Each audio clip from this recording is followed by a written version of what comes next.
This is a More Than Just Podcast production.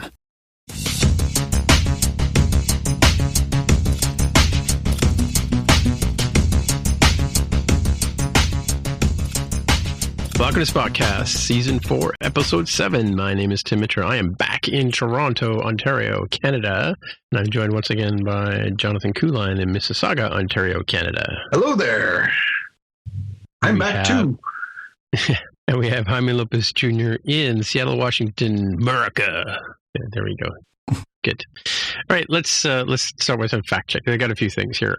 First of all, if you listened to last week's episode, if you were one of the 9 or 10 people who downloaded the first iteration of it, I went back in. I did, as you may or may not have figured out by now, that we recorded this outside because Jonathan and I were outside on the farm, and the crickets were in full bloom. So I went back in, it dawned on me, why don't I just use some equalization? So I went back in, I EQ'd the mix and cut the crickets down considerably. So, apologies for that if you were the first people to listen to the show. But it's better now. It was atmosphere. It was a whole thing. It was a whole vibe there. Well, it was completely different to how I normally mix a show. Like, normally I cut out the stuff when we're not talking. But in this case, even under Jaime, I had to have crickets going, right? Because otherwise it would have sounded really weird. Anywho, follow-up here or fact check here. Dr. Crusher and Mr. Picard. Dr. Picard. No, what's his name? Captain Picard. Yeah, Dr. Crusher. I don't have it written down properly.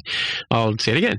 Dr. Crusher and Captain Picard were supposed to be an item in the first season, and that's what Kate McFadden got a little upset about, and that didn't materialize. So she was becoming frustrated with the lack of character development and for Dr. Crusher.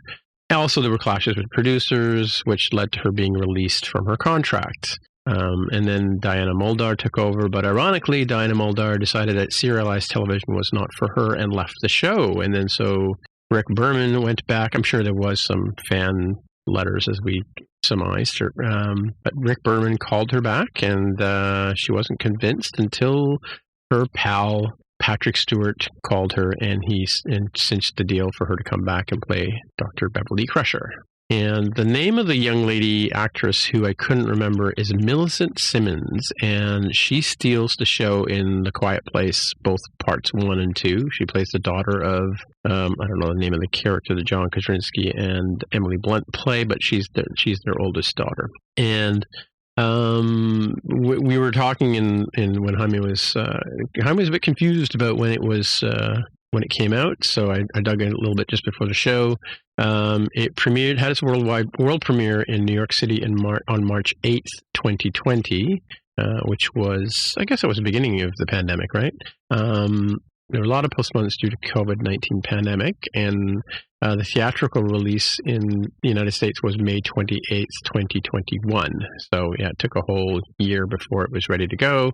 And then, of course, it became available to stream 45 days later, which is when I saw it on Amazon Prime. And I assume it's on Amazon in the States too, Jaime? No, it's actually on Paramount Plus because we have that here. So they, use that as one of their crown jewels for the launch of the renamed and much larger CBS All Access. CBS All Access. Yep. I gotcha. Okay. And it also, interestingly enough, had the biggest opening weekend since the COVID-19 pandemic took place. I don't know. I would assume that Black Widow beat it, but again, what do I know? And then Jaime has a bit of follow-up here about his ego and HBO.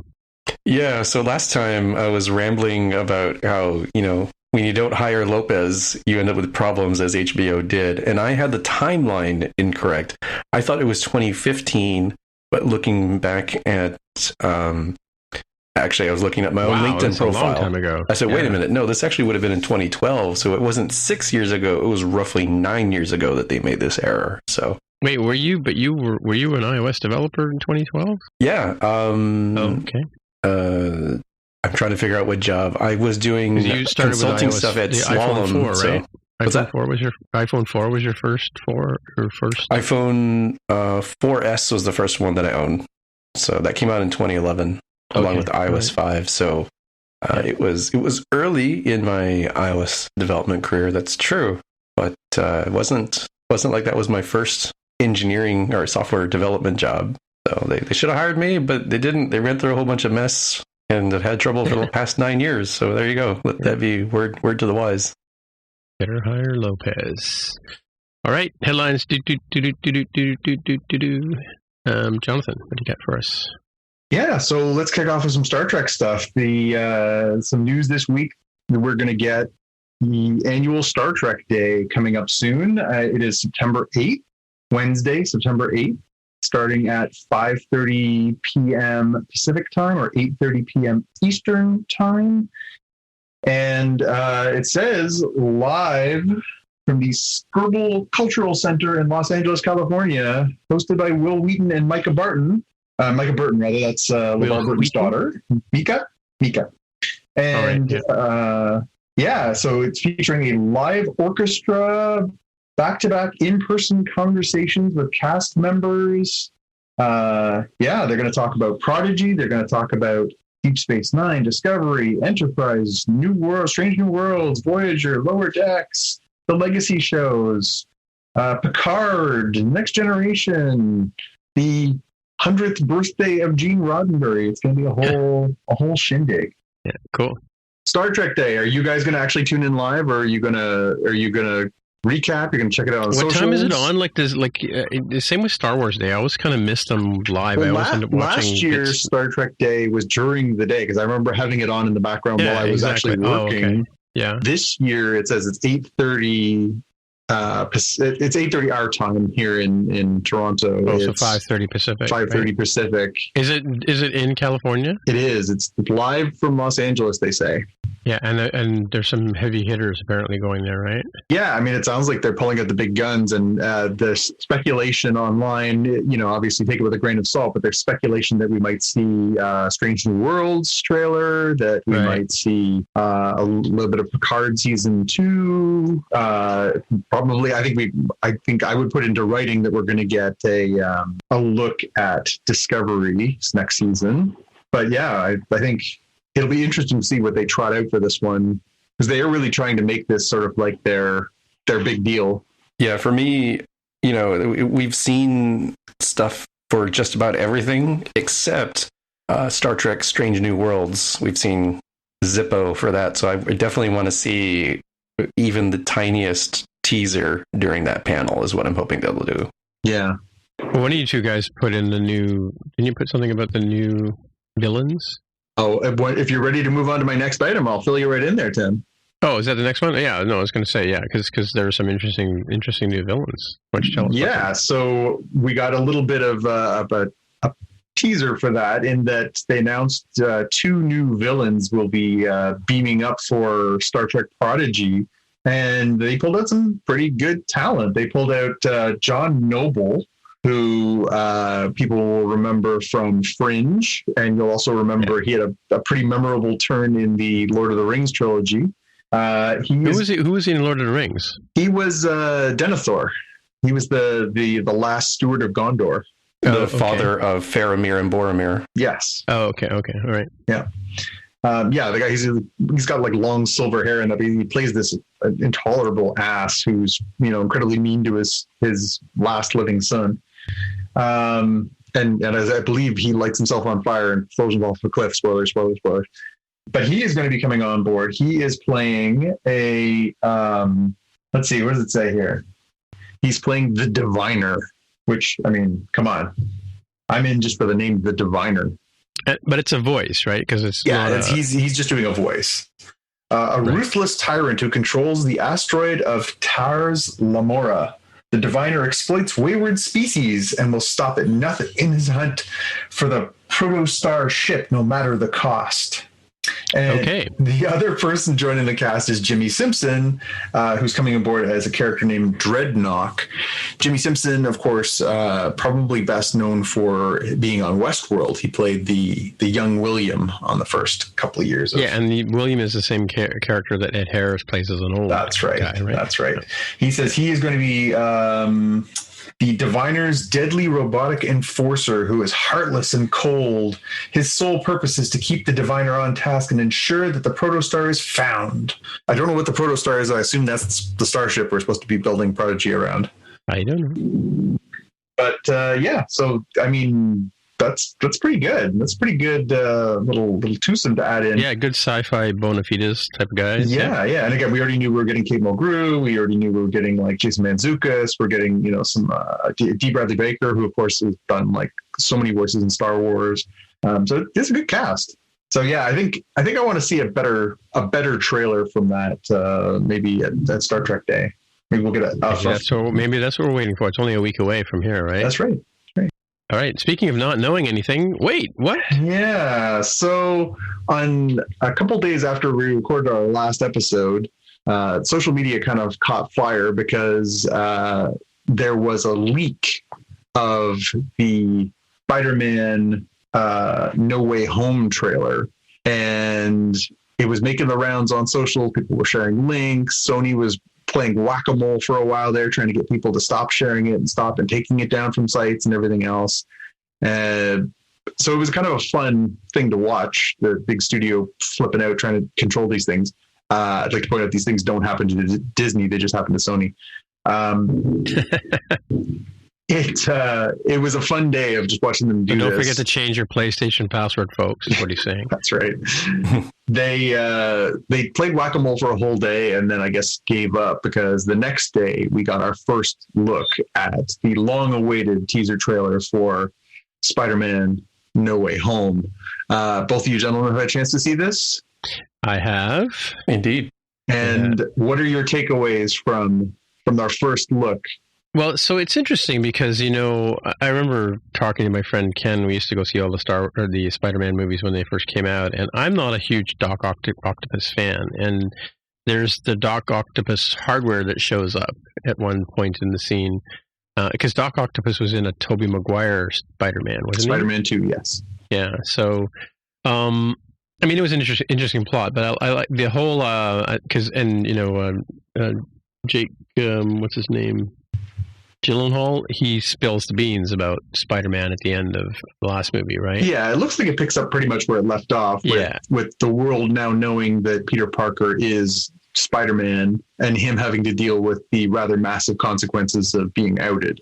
Yeah, because I mean, and they're sort of playing it up like you would play today, where social media would be all over him and stuff like that, right? Yeah. And I can't remember. Does Perry White ever find out that he must obviously find out in the comic books, right? In the comics, he does. Yes. Yeah. So of course, his solution is to go to, and I don't think it's a spoiler at all because it's right. The trailer is to go to Doctor Strange to have him do the timey-wimey thing. So, I mean, yeah, from that point of view, it's got the timey-wimey factor, which, as you know, is a thing I like a lot. And, and as the wheels are turning and the spell has been cast, he realizes, wait, you mean nobody will know I'm Spider-Man? And, and then Doctor Strange says, you can't decide now. Like, it's all or nothing. It's very binary in a Marvel world, which sounds very strange to me. Because nothing's binary in a Marvel world, as we're finding out with What If, right? Yep. So it's an interesting twist to see where they're going to take that with. Well, will he even know he's Spider-Man? You know what I mean? Yeah, and it looks like in getting this spell confounded, it looks like they open up the gateway to the multiverse because the outcome of that is that we, in this teaser trailer, not only do we get to see Doc Ock's legs later in the trailer, we actually see the actor whose name Alfred Molina. Thank you. I knew you were going to have it, Jaime. I knew you'd have my back. We saw Alfred Molina looking a little older, but pretty good, and popping up saying hello, Peter. We also, if you watch that trailer a few times or freeze frame as you go through it, there are hints that it's not just him, that it's many members. At one point, we see a Green Goblin bomb landing on the ground. There's certainly some parts where electricity is in play. I've seen some people pointing to quote unquote evidence that you can also see the lizard and hints of that. I'm not sure I believe that one, but I don't dispute that he might be in the movie. I just didn't see it in the trailer. But it seems like there's a whole host of Spider-Man villains, maybe all of the Spider-Man villains from the original Tobey Maguire films and the subsequent Amazing Spider-Man films. all coming back at once, because we also know that the casting grapevine has revealed that Tobey Maguire and Andrew Garfield are coming back as well. Oh, really? Okay, cool. So it seems like they're basically canonizing those three movies as part of the multiverse, as part of this, and also crossing that over. All right, Jaime, I want to hear your thoughts, and then I have a theory that I would like to float to you two gentlemen. So let's hear. I want to hear what you have to say about this one. The thing, besides being excited because it's kind of a live action Into the Spider-Verse kind of concept, right? Yeah. Besides that, I'm confused by one thing in terms of the overall Marvel sort of what are they doing with all the movies, because I think it's a while before we get the Multiverse of Madness sequel for Doctor Strange, and it looks like from the trailer he very clearly is he and Peter are clearly the reason why the Multiverse of Madness even occurs and things move across. So I'm kind of interested to see, like, oh, if clearly they're not going to resolve the problem here within this movie. So I wonder how this ties into that upcoming movie and how it ties into the What If content from Disney Plus, as well as Loki's take on the multiverse. So very interested to see this ride, but a little confused that I was like, oh, wait, I thought that would happen a little later, you know? Well, coincidentally, Spider-Man No Way Home comes out on December 17th, 2021. The next movie that's coming out is Doctor Strange in the Multiverse of Madness, coming in March. Oh, I see. I thought there was a bigger gap there. I thought there was a couple movies in between. No, I think that they're piggybacking. I think that's the concept. They're not actual sequels, but I think there's some spiritual sequeling there. Okay, so here's my thought in this. As I was looking through this, going, okay, so they're clearly bringing the whole band back together, and I think your analogy of Into the Spider-Verse is perfect, Jaime. So at the end of this movie, is there any way we don't see Miles Morales or somewhere in this movie? They have to introduce him into the MCU. They have to. Oh, yeah. They have to. He is just the perfect 2020s Marvel character. He's biracial. He's young. He's got a cool costume and cool powers. He's become really popular thanks to that animated movie, as well as being one of the stars of the Spider-Man PlayStation video game. His comics are hot. I just don't see how they don't use this as a springboard for that. And if they don't, I think they're making a huge mistake. Yeah, that's. I have to imagine that even if it's not specific to this movie and the Doctor Strange movie will give them an excuse to introduce the character. And even beyond Miles, I should definitely say as well, I'd be surprised if they didn't introduce Spider-Gwen too. The same character, the Gwen Stacy character, who is the white Spider-Man in Into the Spider-Verse, because she again is a very popular character right now. Young woman, cool. It seems like a slam dunk to bring these characters in, and if you're going to do this kind of thing, you've opened the door, right? Where does that put Tom Holland, though? I mean, well, that's the other question. I mean, we're now to the end. This will be sort of the end of the trilogy. You know, right. Obviously, Marvel has shown with Thor: Love and Thunder coming next year that they're not object to doing more projects with the people that they work with. So if there's more story to tell and he likes playing the part and they like him in the part, they can keep bringing him back. But again, there's no reason why they couldn't introduce more characters and spin them off into their own movies too. You know, right? There's no reason why you couldn't have, you know, Tom Holland playing Peter Parker Spider-Man and have a different movie that stars, you know, a young person playing Miles Morales or Gwen Stacy or anything else.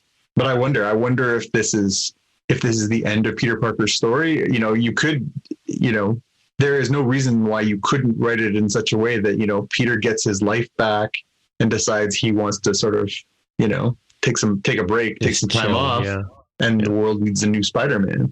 And the next Spider-Man movie is with Miles or Gwen. Yeah, we'll have to see. Yeah, I'm excited though. It was fun seeing Tom Holland be Spider-Man again, and Zendaya as Mary Jane, and Benedict Cumberbatch as Doctor Strange, and it reminded me how much affection I had for that character and those characters, and how much, as much as it's been, Black Widow was a good movie. I enjoyed it. The next two are Shang-Chi and the Eternals, which I'm looking forward to, but probably not like, knocking the door down because they are new characters. I'm sure I'll enjoy them and I'm sure I'll invest with them. But so far, obviously, it's not like, oh, I can't wait for it. It's just like, cool. But Spider-Man is something we've grown attached to. Tom Holland's take on the character in particular has been so much fun. I saw that trailer and I was instantly like, oh, I love this kid. I totally want to see this movie. Yeah, for sure. All righty. All right. So in other movie news, we've got a Black Canary movie coming at us on HBO Max. And Journey Smollett is going to be reprising her role from the Harley Quinn and the Birds of Prey, depending on who you ask, insert different title here, film from a couple of years ago. Was that a canary in that movie? Oh, sorry, was that a character in those movies? It was. She was the one who sang at the nightclub and was a martial artist, and then she's getting her own spin-off movie. So okay, but this is a DC universe, so I don't really know. It is the DC universe. Don't have much hope for it. Yeah. Again, I thought she was fine. Like the movie was pretty unremarkable. It was fine. Have we seen the second Suicide Squad yet? I think Jaime has. You and I don't. Yeah, I know. Have no availability to watch it. Short of going to a movie theater, which is not happening. Right. But yeah, I think I don't know how to feel about this one. I can't say I'm excited. I mean, I thought she was fine. I thought that movie was fine. I didn't think it was enough to inspire spinoffs, but I do think that having more black leads in movies is really good. So I'm down with that, but I don't know. Hopefully they do a better job with that one than they did with the Harley Quinn movie.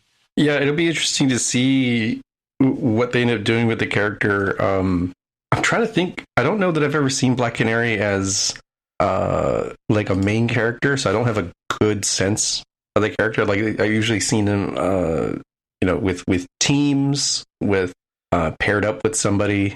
So it's not a character that I'm quite as familiar with, but that's kind of the fun of what they're doing here, right? Be able to do some of the things that are a little bit not in the mainstream. Yeah, I mean, it's nice that they're doing that. I wonder if there's enough there to do something with. I've read a large number of Black Canary stories over the years in comics, and I found her to be a really interesting character. I can't say I loved what they've done with the character on the Arrow show.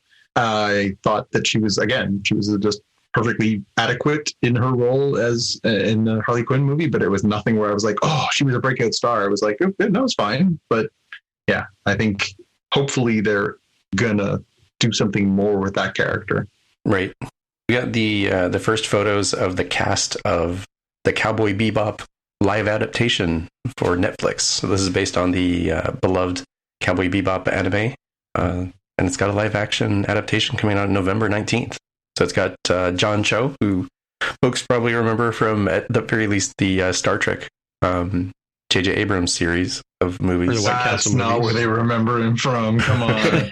Well, it really depends, because it's so hard, because he was also in, what was it, Investigating? What was that movie where he was trying to figure out the mystery?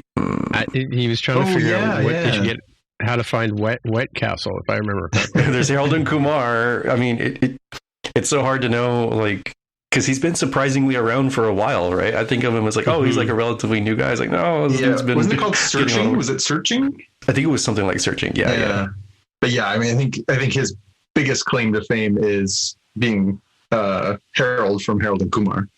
Wait, Sulu on Star Trek? No, what are you talking about? Come on.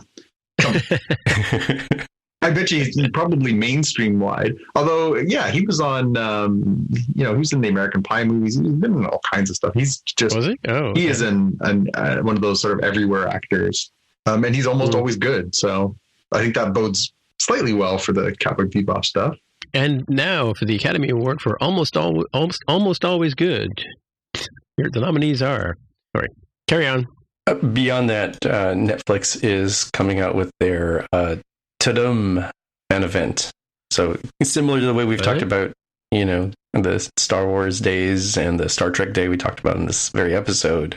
They've got a 3-hour event show where they're going to cover, a bunch of shows and movies and stuff that's coming up. So that is, when are they doing? Starts at 12 p.m. Eastern on September 25th. So that'll be, 9 a.m. Pacific. You can do the math for your own time zone if you're not one of those two. All right. So on a level of 0 to 10, how invested are you in a live action Cowboy Bebop starring John Cho? I don't know. It's so hard to outdo what the anime did. It's so classic. However, it has admittedly been decades since I've seen it, so maybe I'm open to see what a slightly different interpretation might be. So, is this on a 1 to 10? Yeah, I'm like a high 6 or a 7, I think. Ooh, wow. That's like I'll watch, but I don't know. I'm like, oh my God, I'm going to see it like first weekend. I'm like, yeah, I'm definitely going to add that to the watch list. Yeah. I feel like I should actually watch the original before I do this, but I don't know. Maybe.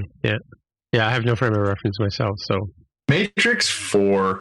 So we knew this movie was coming. We knew that it was happening. This is the daughter of the Wachowski? No, it is not. This is, so as you'll recall from a previous episode, both of the siblings, the Wachowski siblings, have transitioned. They are both women now. Oh, I'm sorry, yes. So This is one of them. Only one, not both.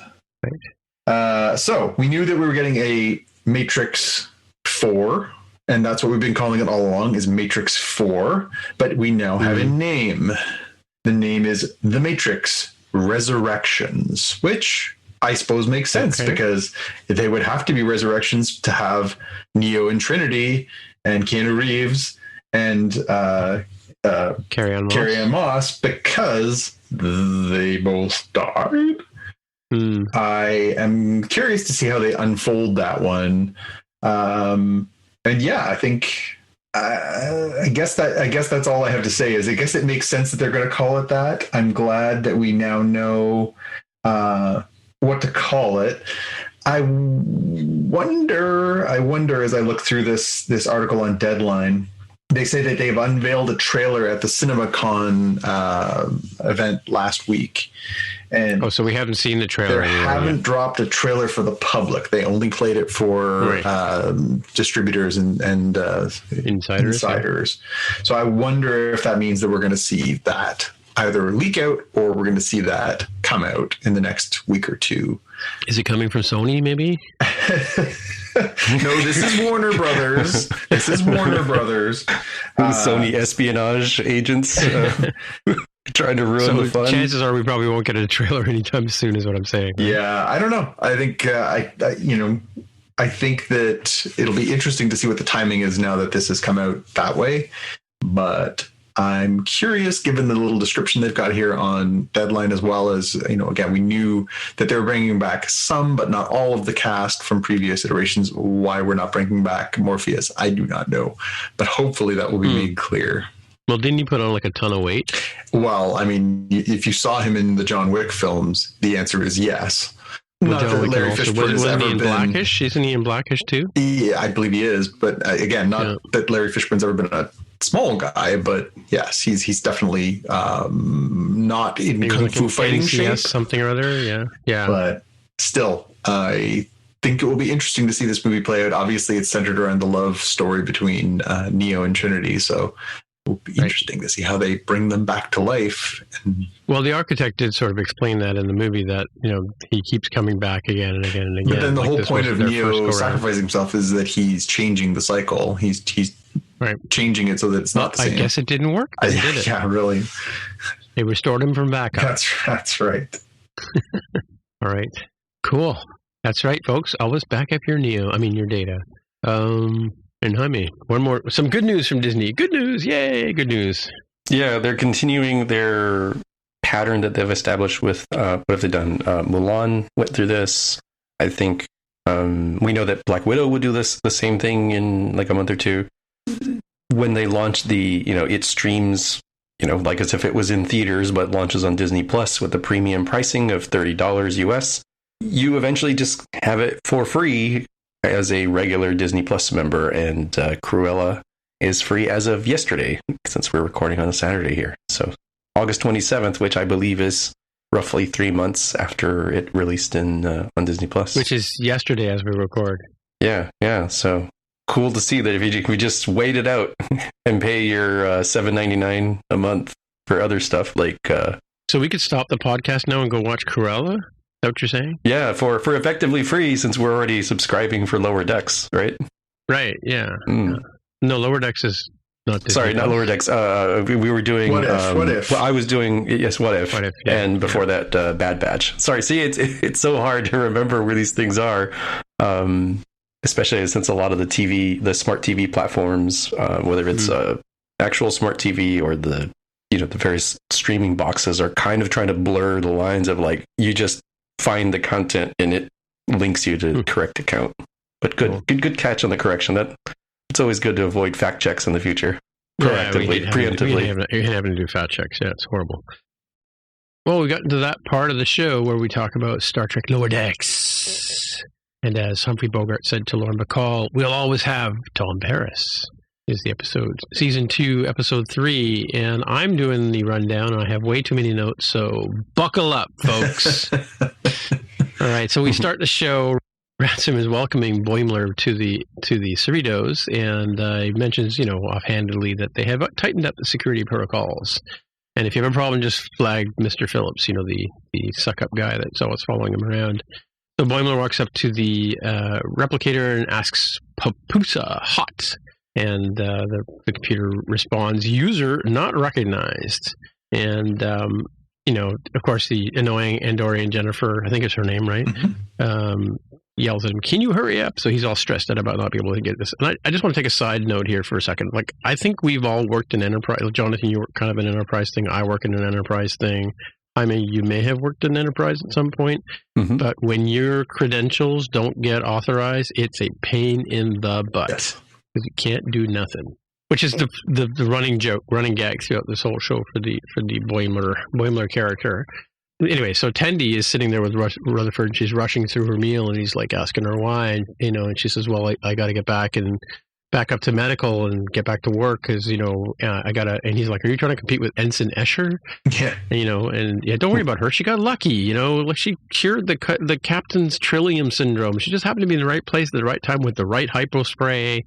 Anyway, Mariner comes up and says, hey, what up? We doing some sci-fi stuff today? And Tendi says, no, I got to go kick some medical butt. And then as Tendi's running away, Rutherford notices the back of what appears to be Shax, who we all know died in the last episode of last season. So he's all freaked out about that. And of course, Shax orders a hot dog with spicy kiwi on it. And he says to Mariner, are you seeing this? He goes, yeah, who messes with ketchup? That was what was wrong with that scene. Yeah. Yeah. So he's totally freaked out about that. So that's the setup for Rutherford's journey in this episode. And he's like, will he tell me how he came back? And Mariner's like, nope, they never tell us, Anyway, Boimler finally gets some food from the replicator after he pleads, and it serves him a bonsai tree. So, and then we cut to the titles. The Dr. Anna calls Tendi in to since she's the lowest, ensign who will ask the least amounts of questions, to go and pick up something for her. And it's a family heirloom, so please keep it quiet, but just go off to Quailar 2 and get it for me. And so Boimler's all excited because he gets to meet Tom Paris and get his Voy plate signed. And he has plates from all the bridge crew on the Voy, which is short for Voyager. The Voy, yes, the Voy. Yeah, Voy. And he's got plates from all the way from Janeway to Kim. And so, and Mariner says this, I vaguely remember this episode, but Jaime is the big Voy expert here, I should say. She says, is he still a salamander? So apparently that he was... there was they basically devolved or something like that on one episode of Voy. Voyager, for those of you driving at home or transporting at home, but Voy.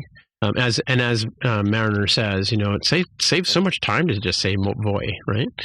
Anyway, so they're talking about bridge crew coming back with Rutherford, and he's like, they're always coming back, and goes, well, will they tell us why? He goes, no, they never tell us that. We don't need to know how. And he says, they don't like it when we ask how. And he goes, well, what could it possibly be? And of course, this is the best sort of throwback to just about every bridge crew gets messed up and recovers within 40 minutes of an episode.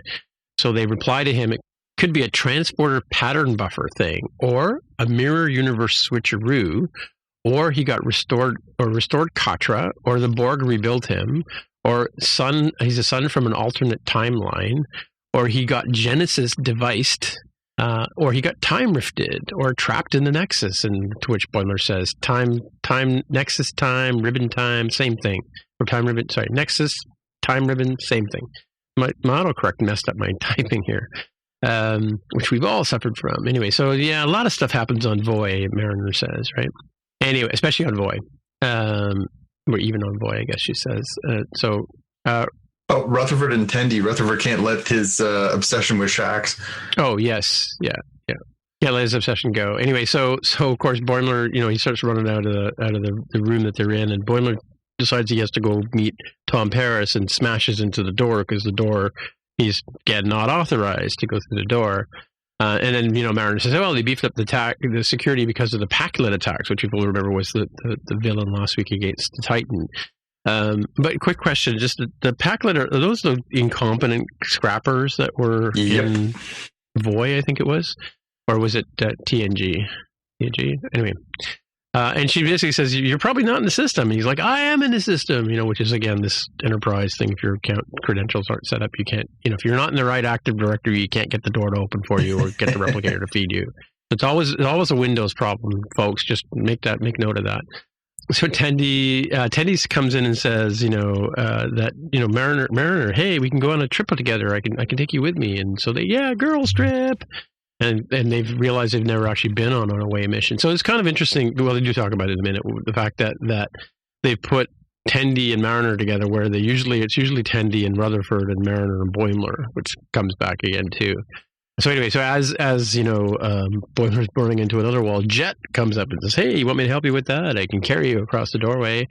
And he goes, maybe you're not in the system," kind of thing, right? So Boimler takes things into his own hand, decides he's going to jump into a Jeffries tube and climb up the 200 plus rungs to the bridge. So good luck to him there. So we go back over to Quelar 2, where Tendi and Mariner are landing their ship, and they're like, it's a glaring omission that we haven't paired up before. So I guess a shot at the writers, I guess.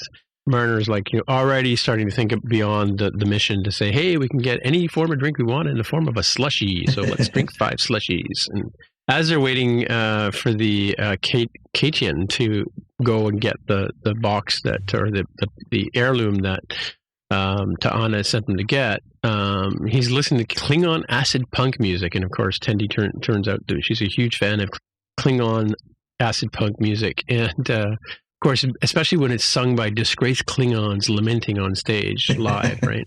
So he brings out a big wooden crate, and it's like on the size of a coffin, or a little bit bigger. And so the two of them, put it on they struggle to get it up onto the shuttle craft, and Mariner's dying to know what it is. So she says, let's open it and find out what it is. And turns out it's a wooden statue, and looks like a cat or a Cation, I guess.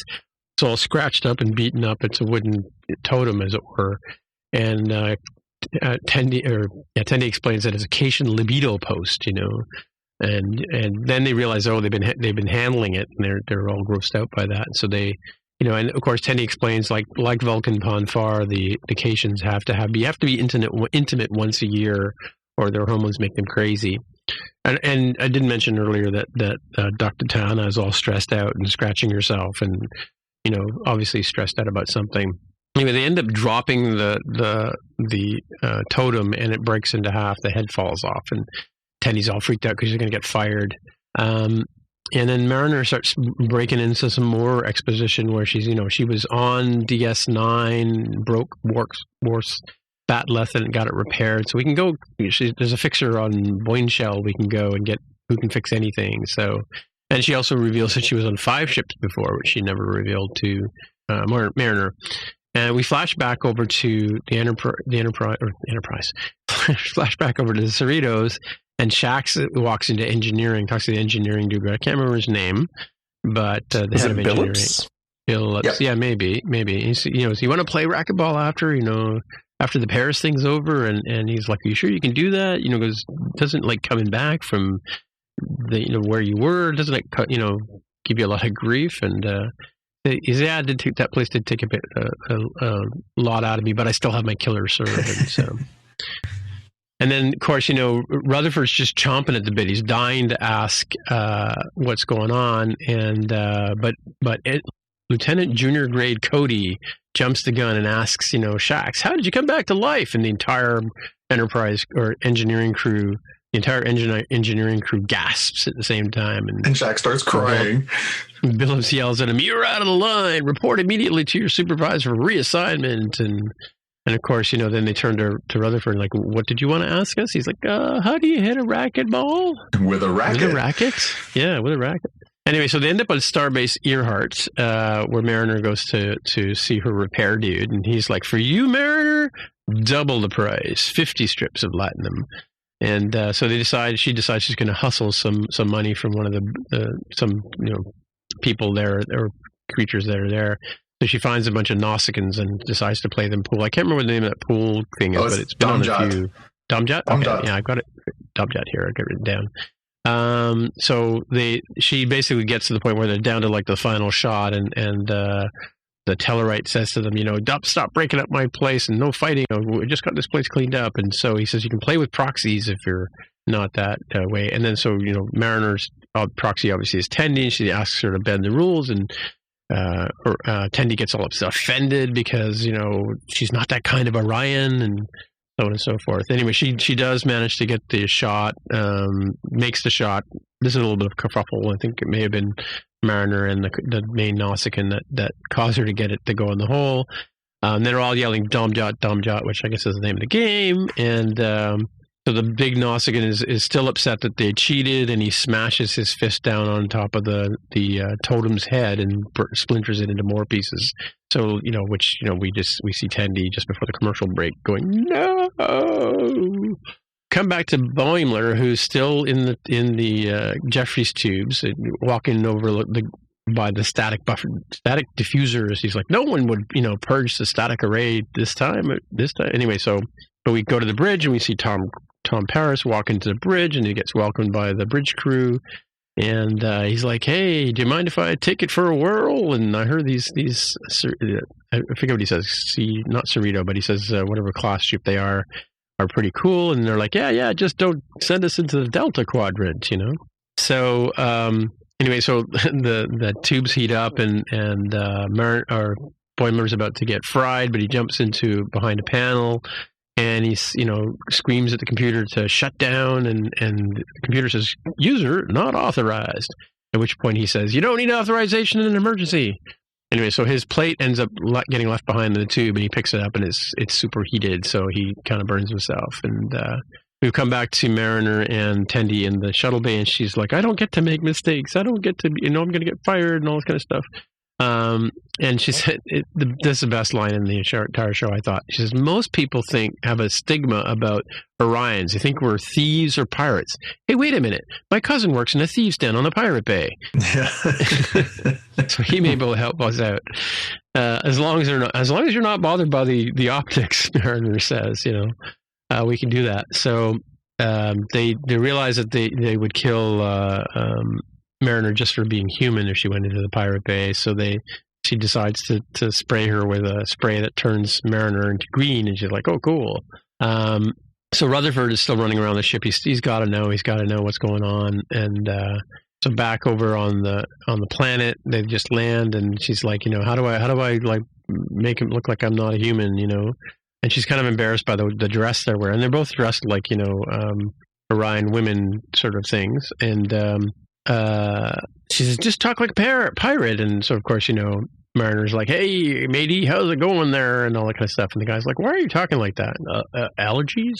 Anyway, so they finally see the cousin, who's recognized as Tendi. And of course, Mariner's all excited because he's hot and he's built, really muscular and that kind of stuff, because he's like a blacksmith type dude, right?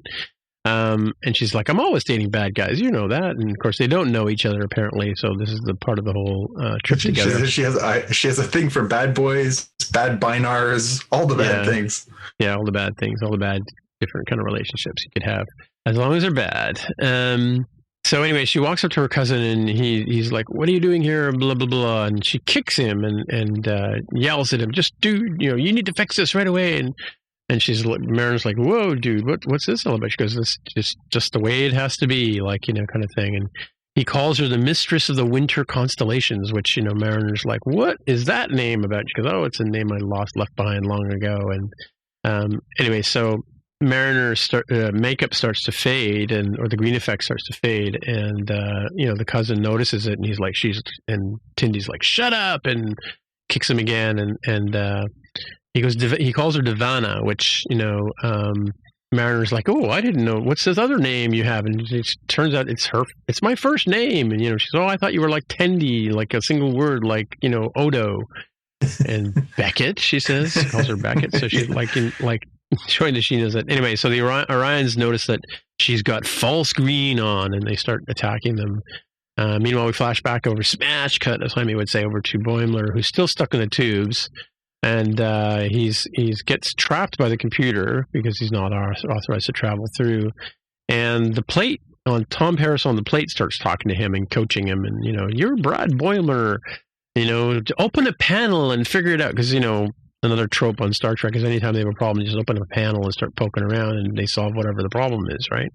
So anyway, so Tendi and Mariner are running for their lives and they're climbing up these elevator shafts, cables, and something bumps them, and Mariner starts to drop her half of the totem, which is wrapped up, and so Tendi has a choice between saving the package or saving Mariner. Mariner's like, take the package, I'll get on with your mission, whatever. And so Tendi ends up dropping the package to knock all the chasing Orions off, and then they get up there, and so now they have to figure out how to explain to Dr. Tiana about how they've completely messed up.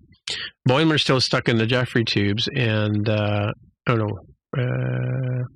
drops the package. And skip ahead to Rutherford finally meets Shax in the lift, and he says, "Hey, baby there, what's going on?" And as Shax loves to call him, and he says, "I got to know, like, why can't you tell us, what goes on, like, why you guys and Bridge Crew are able to return?" He goes, "We're not, it's not some secret or whatever. We're trying to spare you from the dark truths." And he starts telling him about the Black Mountain, and the voice fades over time. So as he's telling him about these horrors that these dead bridge crew go through, Rutherford's his eyes are getting wider and wider, and he's freaking out, right? So anyway, so Boimler ends up, because of all the heat, superheating, and that kind of stuff, his skin turns all red. He ends up looking like a Kazon. But of course, and he's freaking out about what's going on. He can't figure out what's, and he tries to take it out on the plate, and he jams the plate into the circuits in the panel, and that solves the problem. So go figure. Oh, wait. I had the perfect line for this. I channeled my inner Jaime Lopez for this one. Okay. The plate escape. The plate escape. The famous plate escape, yes. Okay. Yeah, like the great escape, it's the plate escape. Come on. Plate escape. Okay, sure. Okay. So Boimler falls onto the bridge and looking like a Kazon, of course. And so Paris, immediately recognizes him as a Kazon and starts beating him up on the bridge. Anyway, so, and Mariner's talking about how she never really opens up to Tendi, and she says because, people get promoted and they have to leave. And anyway, so they decide to go into how are they going to cover up the thing. She says, "I'll just tell Dr. Anna that I smashed it up, and I'm really sorry, and I'll take whatever consequences." And Mariner says, two things. One, that's a great, you're a great person and all that kind of stuff, but two, your plan sucks.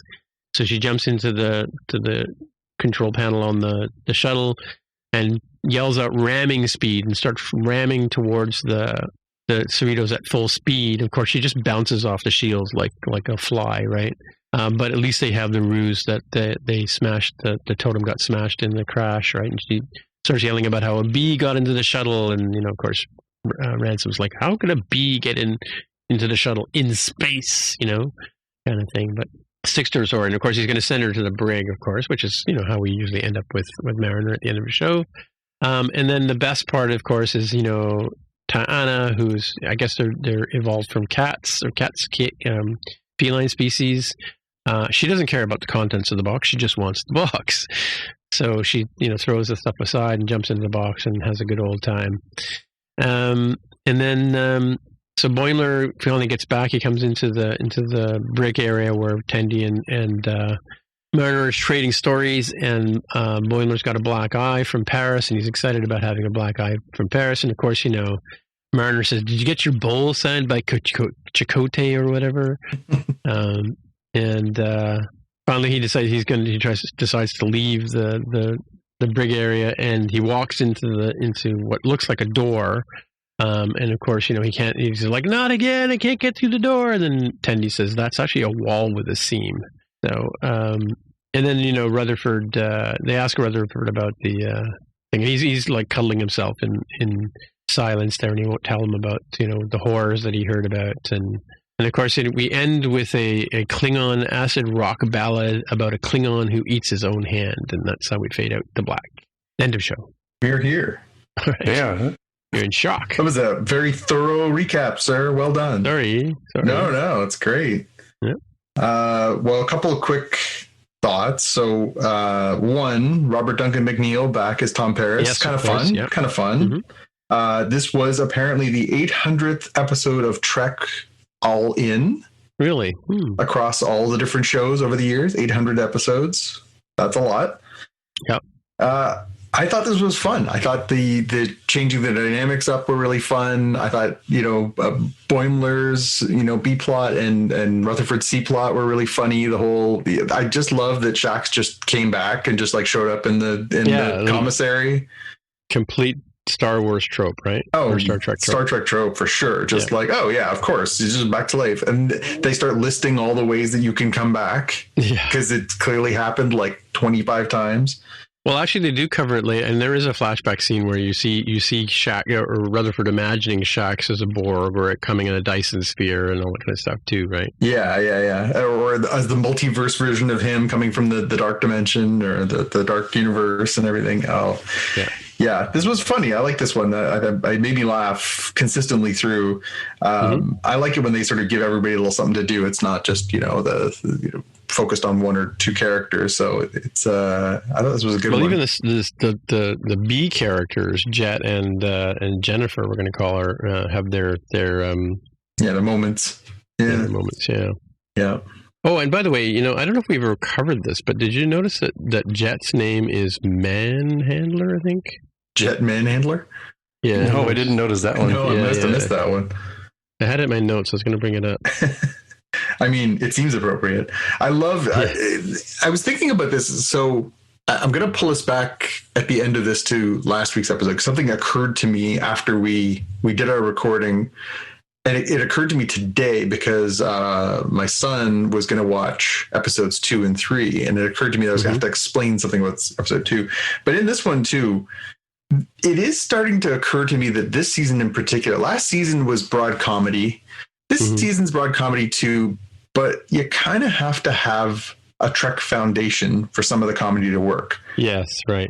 And so the reason I'm pulling us back to episode 2 is because I was thinking, oh, my son's going to watch this episode. He has not watched the episode of TNG yet, where Picard goes to the planet with the other captain and, Darmok and Jalad at Tanagra. Yes, right. And so for him, like 8 jokes will just be, this guy talks funny.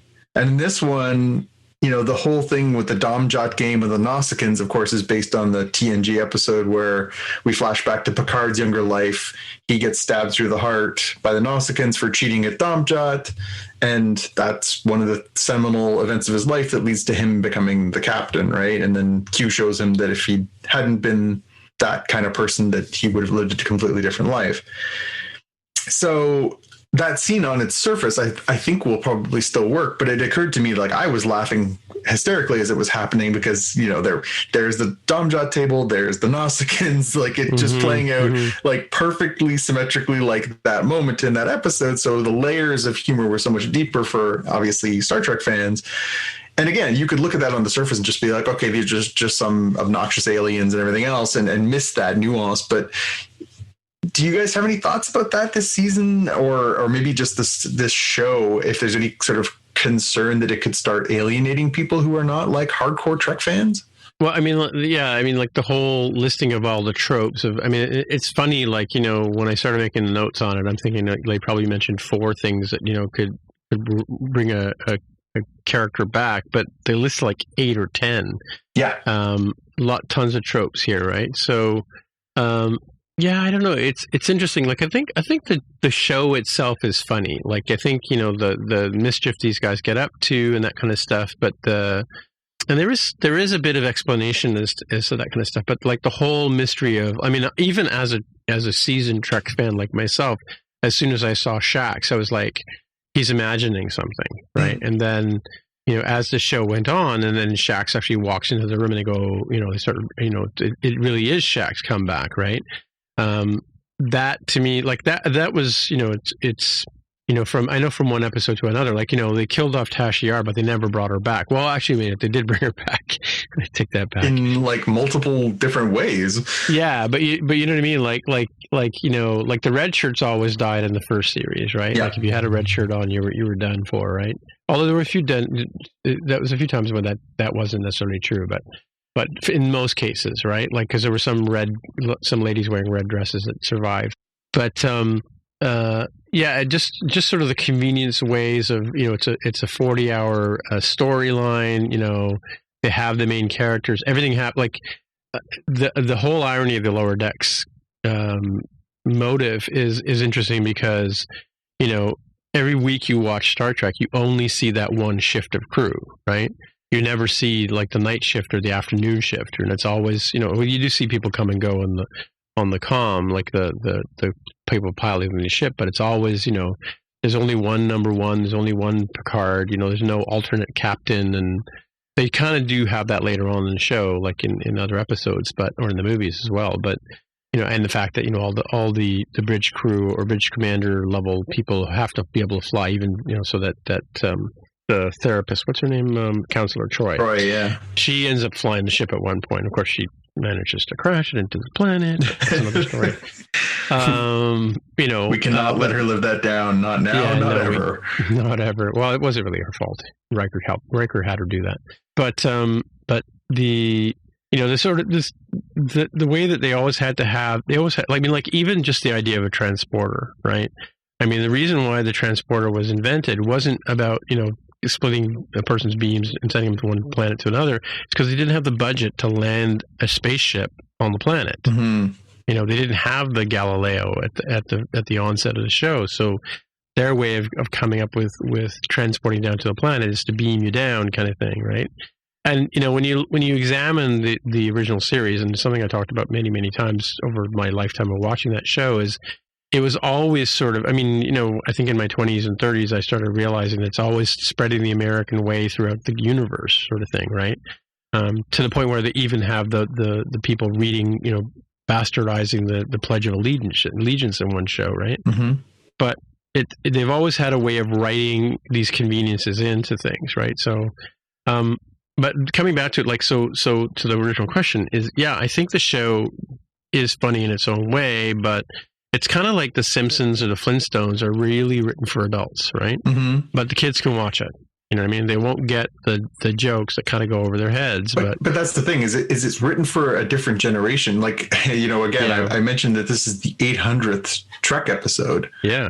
It's not requiring that you know everything about all 800 of those episodes, but it doesn't hurt.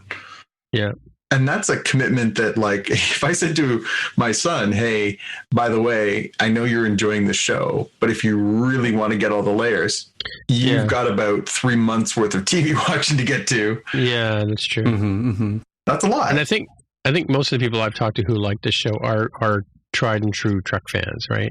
You know, the ones who really, really enjoy it. So I haven't heard anybody say people don't like Discovery. Trek fans, but they do like this show. Okay, but is that a perpetual limitation? Will there always be a bit of a cap on this because of? I mean, as I say, there's plenty of broad humor. There's plenty to enjoy just on a surface level if you just enjoy cartoons, sci-fi, you know, just funny shows. But will it always be sort of capped as far as, you know, what a broader audience will get out of it? I think there's an opportunity for like there's a lot of name dropping in this show, right? Like, you know, like the whole Easter egg stuff that we saw last week with the Collector.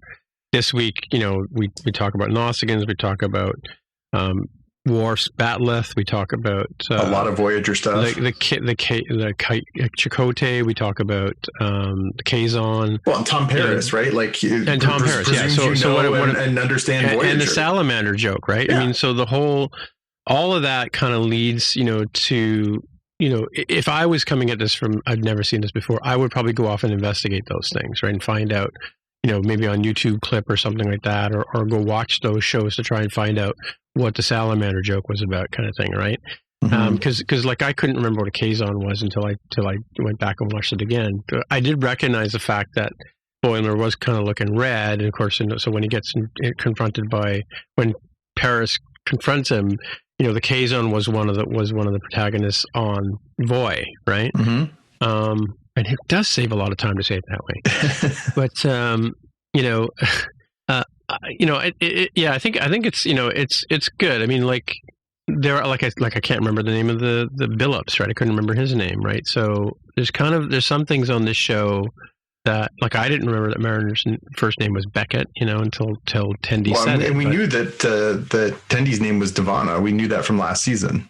Did we? Okay, yeah. See, I had forgotten that too. But I mean, so there's, and you know, and then there's a whole backstory now that got exposed in this one that this is actually Mariner's 6th assignment, right? So there's opportunities there for more humor, right? So backstories. Yeah. Sort of, but you know, as somebody who's new to this, I would go back, and that's how I kind of approach these things, right? I would go back and want to go back. I think for instance, I started watching Game of Thrones in season 2 or 3, right? And then I decided I want to go back and start from episode 1 and work my way forward, right? Yeah, but I refer you to my previous statement about the 800 episodes. Yeah. You don't need to watch 800 episodes to get this show. I know, right? But what do you, like, how far into the well do you have to go? Again, last week, I think it was Jaime nailed it with the you know, the Spock's bones from the animated series from the 70s. Which he had to go to the internet and Google as well, right? Yeah. I don't know. How about you, Jaime?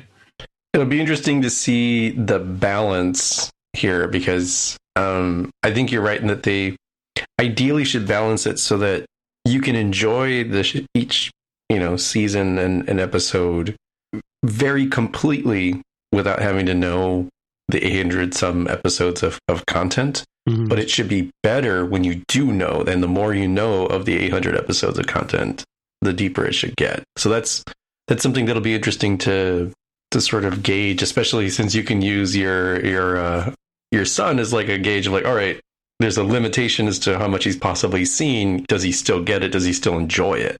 Doesn't mean he'll get all the references. That's true.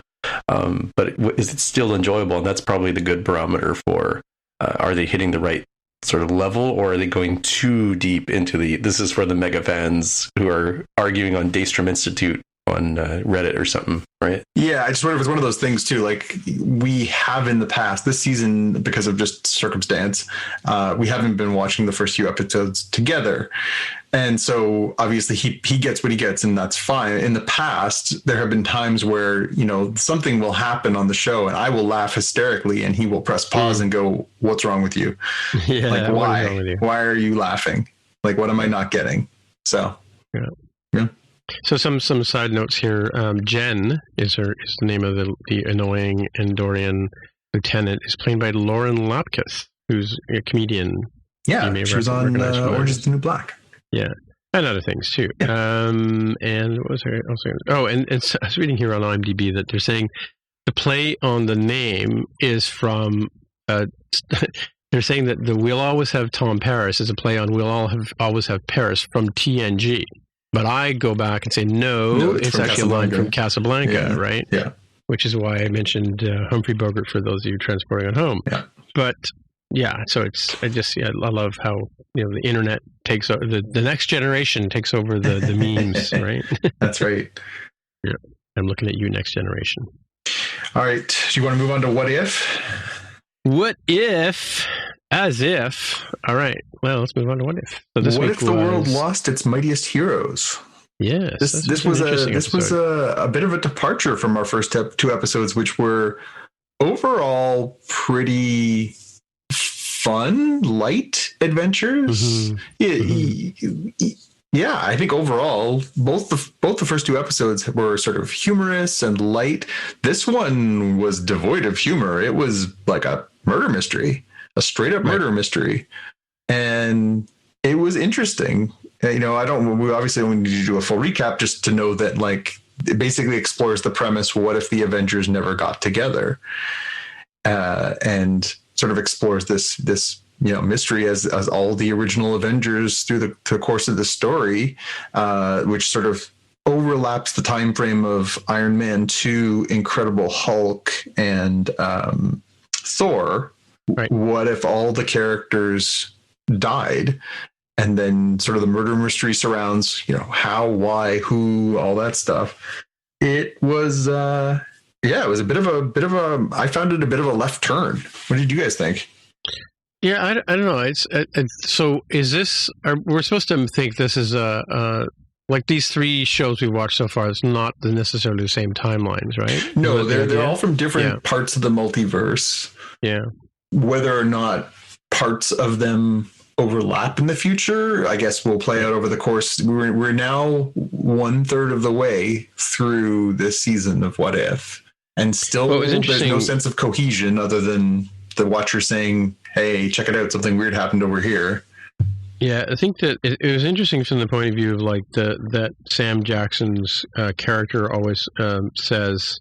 Nick Fury always says, that the Avengers is a concept, not necessarily these particular people, which I think is the storyline because, and then I was also, I'm sure you weren't, but when at the end when he's fighting against the protagonist and he multiplies into multiple Nick Furies, I'm like, where is he getting these powers from, right? Yeah, no, I had that one figured out. Yeah, you figured that one out, and then the turn at the end, the how to sort of man sort of twist at the end. I'm not going to spoil that for people who haven't seen it yet, but that was kind of an interesting concept too, right? Because we have that character that we've mentioned previously in the last two episodes, our reviews of that, right? Coming back and having a different role now because, with Thor out of the way, it opens up the door for a whole bunch of things, right? Mm-hmm. Especially with Thor out of the way, Succession and all that stuff, right?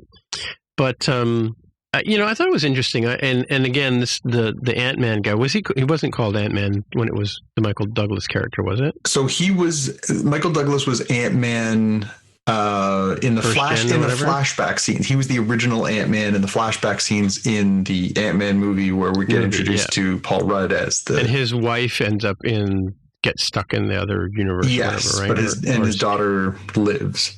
Right. Yeah, but he's talking about he's complaining to Nick Fury about the fact that his wife is still stuck, right? Yes, and nobody's helping her or whatever. Yes. That's why he's angry, right? That's one of the reasons why, yeah. And in this one, he seems to be wearing what looks like the Yellow Jacket armor from the Ant-Man movie. But that's the earlier version, right? No, the Yellow Jacket is the one that his protege develops. Right. Who's going to sort of try and replicate his experiments and everything else. Mm-hmm. So, yeah, I think the idea is that and in the comics, I guess it makes a little more sense because in the comics, when Hank Pym keeps changing his identity, he goes from Ant-Man to Giant Man to Goliath to Yellow Jacket is one of his aliases in the comics. And at one point, he has like a mental breakdown when he's Yellow Jacket and there's sort of big ramifications of that. He ends up getting kicked out of the Avengers. He, in the storyline from the 1980s, he beats his wife. It's one of the first sort of, social things where they were talking about spousal abuse in comics. So it makes sense for him to be in that Yellow Jacket armor. It's yet another clue that he's sort of off his nut in this one. But, I thought it was okay. I will be honest that the thing that really didn't sit with me on this one is that while we had Samuel Jackson playing Nick Fury, Oh, and Clark Gregg was back as Coulson, and that was nice. And we did have some other voices, like Mark. Okay, so there was a couple things. Like Tom Hiddleston came back and played Loki. That's cool, but it was clearly not Robert Downey Jr. as Tony Stark. It was a voice actor named Mick Wingert. Rumlow came back, and it was actually Frank Grillo playing Rumlow. But then the one that really took me out of it was that it was Black Widow was not Scarlett Johansson. It was sorry, I wrote her name down in here. Where did I write it? But yeah, it was a completely different actor. And same thing with Jennifer Connelly. Wasn't the voice of Betty Ross. It was an actress named Stephanie Panicello. Right. Yeah. And even weirder than that, that one threw me off, by the way. That I was trying to figure out, was that supposed to be the Jennifer Connelly character? Because it would just, they didn't even look like her, and it didn't sound like her, so it was really weird. But then they also subbed in Mark Ruffalo in the Incredible Hulk era, even though that role was played by Edward Norton. So that was even weirder. Or Eric Bana too, right? Well, it could have been Bana, but it would have made sense to be Norton because that was at least in the time frame. But I understand like there was a bit of acrimony in that split between Norton and Marvel, so that clearly wasn't going to happen. So it makes sense to make it Ruffalo, and you're almost retroactively saying, well, it was always Ruffalo. But it was kind of weird to have that all come together. Like it just, for a moment or two, it took me out of the episode. Yeah, I mean, the mystery was good. I kind of pieced together where it was probably going, but the voice acting, particularly not Scarlett Johansson being in it, really threw me off. Sorry, it was Lake Bell was the actress who did that, and she's actually a known actress. She's actually quite good. I've seen her in a few different things, but I didn't find her performance bad. What I found was it just sat very weird that wasn't her voice. It wasn't Jennifer Connelly's voice. It wasn't, it just took me out of the moment a few times. I know we've had a few sub voices in so far, but this was the one where it was the most glaring, where I was like, oh, that doesn't sound right. 100%. Yeah, I found that confusing because, can't claim to always know who people are, But when I first heard her talk, I thought, was this supposed to be the Natalie Portman character, and then I realized that she was the doctor from the Hulk era, right? Yeah. But her father was the same character, though, right? No, he was not. That would have been a really big get, because that was William Hurt, who of course is a very famous actor. It was a voice actor named Mike McGill playing that role. And the other one that took me out was nice to have Hiddleston, and they even had Jamie Alexander being Lady Sif, but they.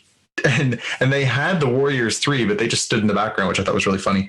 But they even had Captain Marvel do a couple of cameo scenes, and was not Brie Larson. I was going to say Alison Brie. No, there was some Brie in there. Brie Larson. It was a voice actress named Alexandra Daniels, and that one again was just like not right. So yeah, again, not a bad episode. I didn't think it was poorly done. I think maybe after the surprise of that voice mix has sort of abated, maybe I'll watch it again and it'll be a better watch. But that kind of just sort of took me off. And also I think, it was just also, I felt like the tone of the first two were so much lighter that this one, I kept waiting for it to sort of spin a little bit. And there was a couple of funny lines. The line about, Coulson's password being Steve, I heart Steve, 0704 made me laugh. Talking about Thor's, luscious hair and his nice smell. But overall, it was pretty heavy episode, seeing your favorite characters get picked off one by one. It was pretty grim, so it was a little weird. Yeah. Jaime, good? Thumbs up, thumbs down? Yeah, I think this one's darker. All these people, all these characters die was a little bit throwing me. Some of the implications are interesting, that if Fury has to bring in Captain Marvel so early, that end up solving and avoiding a lot of problems, because Captain Marvel's pretty OP. Yeah. It's like bringing in Superman and saying, yeah, we don't need Green Arrow, right? Yeah. Superman can take care of this problem. I'll want to talk a little bit about the voices thing. Maybe I just had different expectations for the voices. It didn't bother me when they were different because I don't know. I guess I looked at it as more like all of those Saturday morning cartoons. I was like, oh yeah, that is, that's a totally different person than the person from the movie. It's just weird that it's half and half, I think.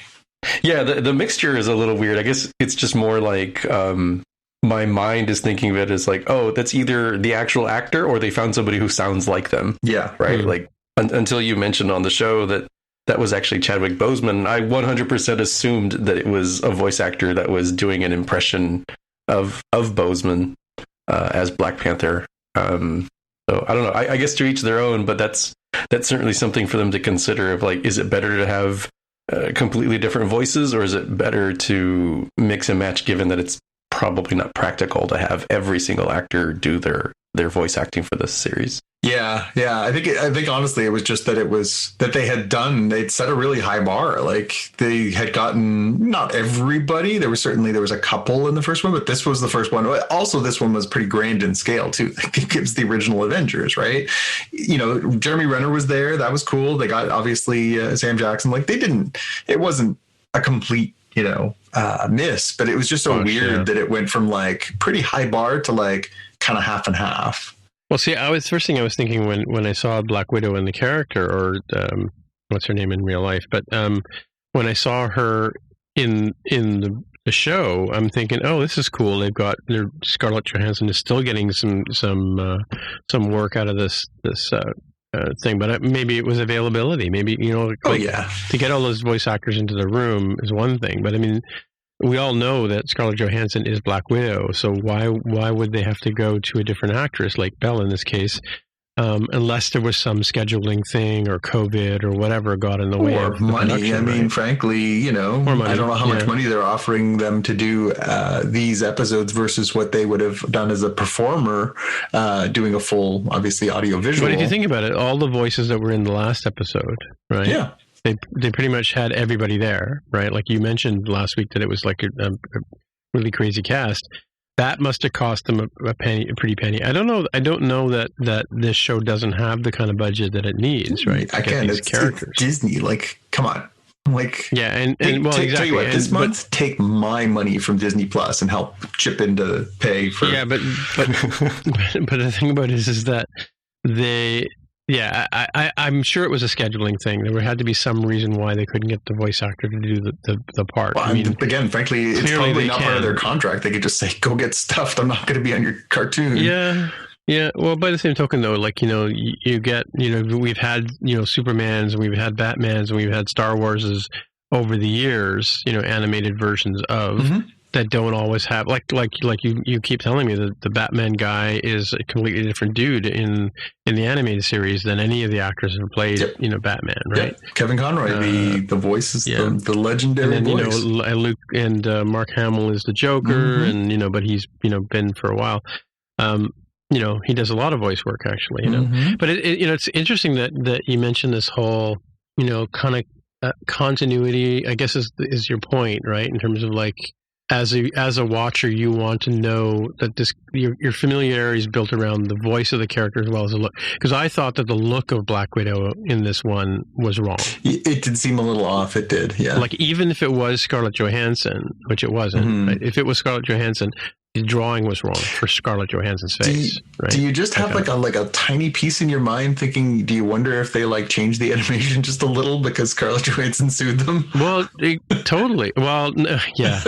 I know. I'm sure this has been in the can for a long time. They was like, you know what? We're not giving you a dime for likeness rights. To hell with you. Yeah. Sue us. Yeah. Let's put it completely different. Let's put fire up the rendering engines. Right. We gotta get this ready. It's a drawing. You can change it last minute. You don't think Disney has the money and the wherewithal to change somebody's appearance on a show out of spite? I think they do. Where I was going with this is, okay, as you know, I just flew back WestJet from New Brunswick, and I happened to get on the plane, and through happenstance, I ended up with a new phone last year, and I used to always carry a couple of movies on either my iPad or my iPhone. In both cases, they both got refreshed last year, so their little brains get wiped, and all the data doesn't necessarily get restored when you do a restore, right? So I didn't have any movies on my thing, but I just happened to remember I had my Mac with me, and I carry on my Mac a copy of Star Wars, the original cut from DVD, right? And so I'm sitting on the plane. I'm thinking, like, I got nothing else to do. Just got I got to kill an hour. So I plugged in the USB and I dumped the Star Wars because it's too small for me. The seats are too small for me to open my 13-inch Pro, which is ridiculous. But anyway, so I copied the movie over to my iPhone and I watched Star Wars as it was released in 1977 on my iPhone. With the original titles, with the scroller that doesn't say A New Hope. And I watched this thing, and I got all the way up to the part where they're rescuing, or they're in the trash compactor before the plane landed, right? I put Star Wars on all the background. If it's on the TV in the background, I'll put it on, and I'll do my stuff, and I'll kind of look up at the thing. I've seen it 1,000 times, so it's not like I need to watch it again. But because I was stuck in this situation where I'm watching Star Wars and I'm paying attention to every detail in the movie, right? I'm watching it thinking to myself, this is already a very good movie. And yeah, there was some corny acting and some whatever, but I still maintain I have no idea why George Lucas felt he had to fix this movie. Like, even the scenes at Mos Eisley, where, he had actors walking back and forth, and he had robots droids going back and forth. He had, the large animals sort of painted or whatever macked up in the background. The scene with the Jawas and the transporter that picks up the two droids. Even the stormtroopers on the desert sands. Because I remember watching a clip once when he first did the redo about, how much better it was going to be with these droids with the stormtroopers when they're looking, and then he picks up the ring, the bearing ring, and says, "Look, sir, droids." That scene. Again, it was like I'm dumbfounded as to why the 1977 version of Star Wars had to be retouched, 3-4 times, right? But because it's always bothered me, like you're bothered and we're both bothered, I guess, by the fact that there weren't the people we expect to be voicing these characters in this show, right? In the same way that, it was the first time I've sat down and actually paid attention to this movie, as I would have seen it in 77, and thought to myself, like, as I'm watching it, I have no idea what the hell George Lucas was thinking when he redid these shows. And I've maintained that all along, right? Yeah, I mean, his contention was that he never got to exercise his vision because of time, technology, and resources. Yeah. And so in his mind, what was presented on screen, while we love it and we think that it's visionary, he feels like it never met his vision. Well, I don't like that decision to continue tinkering with it, but he's the artist. I don't know. I still think the best solution is for that version to be available so that if people feel nostalgic and want to watch that version, they can. Again. The same with Blade Runner. I mean, like, it would be nice to be able to watch the original. I mean, I have 4 copies of Blade Runner because there are 4 different versions of it, right? So yeah, I mean, I think that is probably the most logical way to approach it. But I don't know. I mean, if Leonardo da Vinci comes back and wants to, repaint the Mona Lisa, did I get those 2 right? Then, which is apparently a self-portrait, by the way. I don't know if he takes that down off the wall and says, I never really liked her smile. I could never capture it. But now with today's technology, I can whip that sucker into Photoshop and I can put the better smile on her. Yeah. Is that wrong? I don't know. You're an artist. Tell me, do you think an artist is allowed to continue working on their art past its original? I can tell you, as an artist, most of us, if not all of us, are never satisfied with the finished product, right? But at some point, you have to pull the trigger, and say it's done. Otherwise, I know people who, I have friends who have been writing iOS. Jaime probably knows this too. Friends of mine who've been writing iOS apps for 10 years, and they will never release it because they never are 100% satisfied that it's ready and done, right? But one of my art teacher in high school said every great artist needs someone behind them with a hammer or a bat to hit you over the head when you're done. Well, and that, I think, in this case is obviously... to stop you from messing with it, right? In this case, it was 20th Century Fox basically saying, hey, we got this window to get this movie out. We've given you millions of dollars to make it. It's going out the door on this date. I guess the artist in him basically said, I had to compromise my vision because of that, and therefore I don't have to go. I don't buy it. I'm not saying I agree with it. I'm saying I understand that perspective as an artist. Yeah.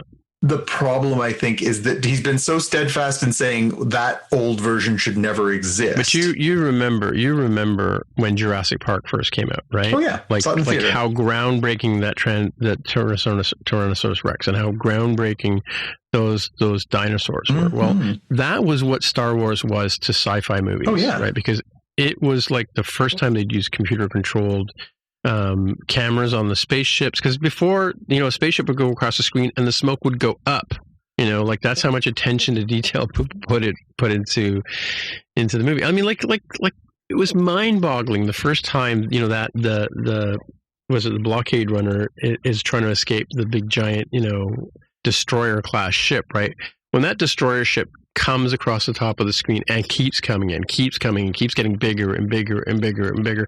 That was an amazing thing to watch in 70 millimeter, right? Like, because we didn't have IMAX back then, So, and that's what I'm saying. Like I think that, and I still maintain to this day, like if people want to watch get into the Star Wars world, they should start with A New Hope, right?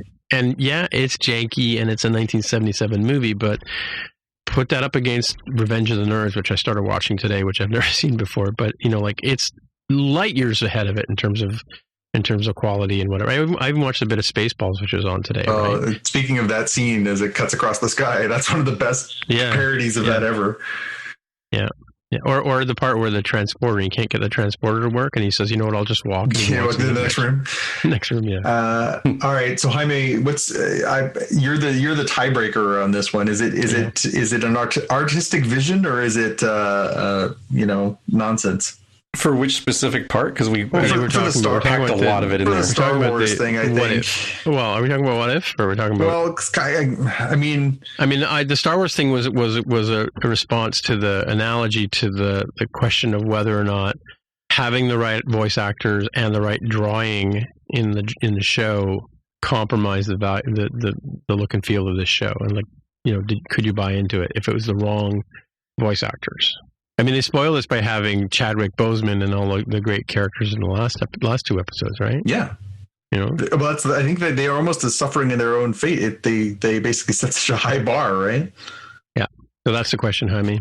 I guess I lean towards the I'm fine if folks go in and tinker with stuff as long as they make the original or various versions available, right? Yeah. Like we've talked about the multiverse of versions of Blade Runner, and yet you can watch them all and you can decide which one you want is the best for you. I think I'd like to see the same for Star Wars. Like I don't have problems with the special editions existing. Yeah, I don't either. I don't like the fact that they exist in lieu of everything else. Yeah, that just seemed unnecessary. Yeah, I mean, so like to me, and I've said this before, there are good and bad Star Wars movies. There are good and bad Star Treks, right? But to me, any Star Wars is good Star Wars, and any Star Trek is good Star Trek, right? Like, you know what I mean? Like I would like Discovery. Put Discovery up against the other series. Maybe it stands up, maybe it doesn't. We have friends we've talked to on the other podcasts who don't like Discovery. I know people who I was speaking with somebody last week about Spotcasts and he hasn't listened to a single episode of our podcast because we do Discovery. And I sort of said to him, well, that's not all we do. We do more than just Discovery. We do all the other shows. We do anime. We do comic books. We do movies. We do news. We have a pick at the end of the thing, right? So the watch list, right? So, it's not just about Discovery and whether you like Discovery or not. But I mean, but you know what I mean? Like we watch Star Trek Discovery because we like that universe. We like that story, right? And they may hit and miss the mark. I mean, I present to you the entire season 2 of the Next Generation, right? That whole thing could go away, and I would not notice. There's not a lot to love there. I present to you Star Wars: Rise of Skywalker. So again, I don't mind the Rise of Skywalker. Yeah, whereas I think it's one of the worst things to happen to that franchise. So maybe. I just before we started, the reason I was whistling the Star Wars team at the beginning of the years, I just got fooled into watching a Kenobi trailer, thinking, "Oh, Kenobi trailer?" Nope. And I watched it, and it's Ewan McGregor, and he's got it's sort of like in maybe the right time frame, and then they got Darth Vader, and then I'm like, oh, wait a minute, hang on a second, I got to the very end, and then when they dropped the made with, I don't know, trailer vision or whatever, and I thought, oh yeah, this isn't for real, right? Yeah. But it was plausible, right? So I don't know. I could just put the John Williams soundtrack in there, and I'm in. Yeah, right? really. I think that's what it comes down to. He's the real star of Star Wars. All right, should we move on to the watch list? I think Is that so. where we are? Good plan. Right. I think Jaime's got the first couple up here. So if you're an HBO Max subscriber, despite their hiring practices, as the final dig on that topic. No, the final. Give me a break. You get to see things like Reminiscence, which is part of the Warner Brothers putting all their 2021 stuff on HBO Max. We watched it. We liked it as a Sunday afternoon movie. Full disclosure, if you go to Rotten Tomatoes, the critics and the audience are 37 and 41% respectively. So I wouldn't sign up for HBO Max just for this movie. But if you've already got it for things like John Oliver's Last Week Tonight or other things, it's worth a Sunday watch. It's entertaining. I don't know why folks dinged it so hard, but so it's out now. Remind me of the plot of that one. I must admit that one slipped through my cracks there. The concept. The concept is you have Hugh Jackman playing a character in a post-climate change has gone horribly wrong world where they're in Miami and it's basically Venice because of all of the water that has risen up to the water level, and people don't live too great of a life. So many of them spend money for the ability to replay their best memories. So that's what Hugh Jackman and his partner do. They have a device that they can sort of talk you through, this is a time when you were happiest, and you see a nice visualization of like what that person's memory was. And then he falls in love with a woman who disappears under mysterious circumstances, and he spends the rest of the movie trying to investigate and figure out what the heck happened to her, and discovers, more things that were going on. So it's got some cool, sci-fi concept there of, the basic techniques of being able to see people's memories and the implications of being able to do that. I don't know why people dinged it so hard. It's maybe like The Prestige. I don't think this is one of those huge movies for a Hugh Jackman movie. This is, I love The Prestige. Like a Wolverine I think it's movie. a great movie. Yeah, maybe cult classic is what this will be in the future. But again, worth a Sunday afternoon watch. All right, it's got the Jaime Lopez stamp of approval. I'm in. I think. Although people may, change their minds on my next one here, which is titled here, shockingly, Paw Patrol the movie. Especially if you have young kids who enjoy the TV show. So we put this one on as largely a background filler one, to kill some time of what we were doing some other stuff. And, it's actually better than I thought. So I'm not super familiar with the Paw Patrol, canon. I am aware that it's probably like a Nickelodeon show or something, I think. Yeah. It's clearly a TV show. It's for kids, yeah. Yeah, it's for like young kids. Like, this dog small dogs can enjoy it too. Right. This dog is a police officer. This one's a construction worker. This one's a pilot, a helicopter pilot or something. Sounds very unsafe. And, so you watched it? Because it's in the theaters here now, right? Yeah, and it was, how did we watch it? I think it might be Paramount Plus. I don't recall how we saw this movie, but we were able to watch it for free here. The audience score and the... I was getting a subscription money. Yeah, really. You're really taking advantage of that stuff. The critic score on Rotten Tomatoes is 77%, but the audience score is 98%. Well, so it's probably great for putting in front of a kid and having them just sit there and watch it, right? And, I could see some tropes that they were going for. I was like, okay. I can tell that this character is very clearly going to be the new member of the team. There's going to be a new vehicle for them, which obviously means more, new toys. But it did it pretty well. I was like, okay, these are dog Avengers, dog Justice League is what this crew is. So and there's next time you have a chance, watch the Octonauts. It's basically Thunderbirds with undersea animals. Okay, I'll have to check that out, because this one I said, I was kind of impressed that sort of the main arc for one of the main characters is how they have this traumatic past and it's impacting their performance in the here and now. I did not expect that from a little kids movie, right? So maybe I read deeper into it than you're really meant to as a full-fledged adult.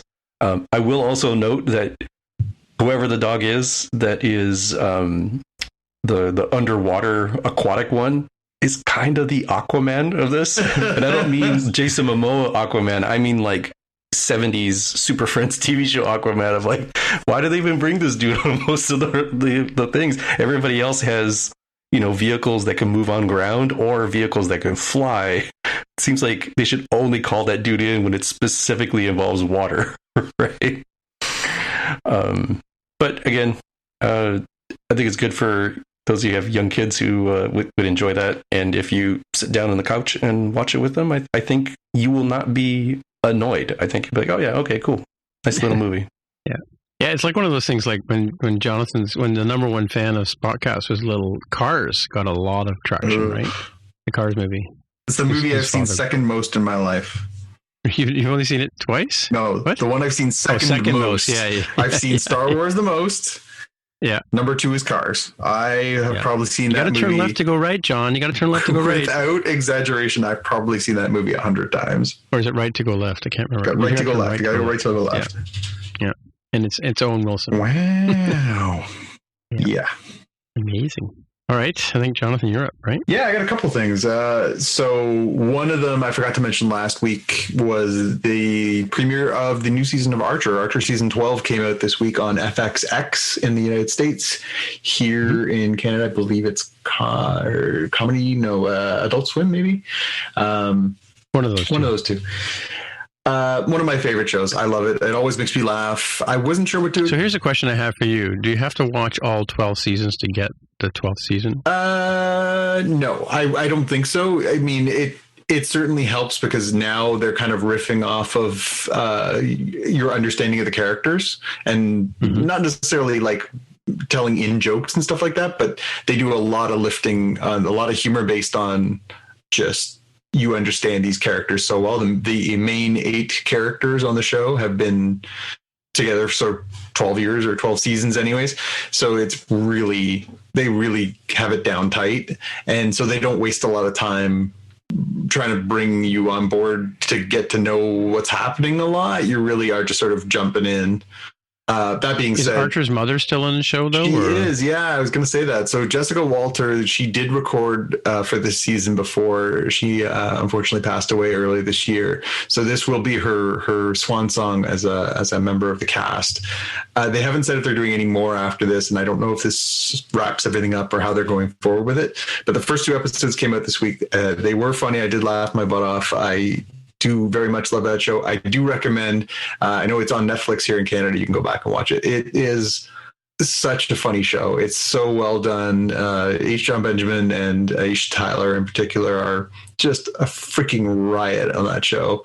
And I just love it so much. I'm so glad it's back in new episodes. Next one was one that I did not know I needed, but damn, I need it. There's a new Disney Plus show coming on September 1st called Doug Days. And Doug Days is based on Doug the dog from the movie Up, the Pixar movie Up. Oh, really?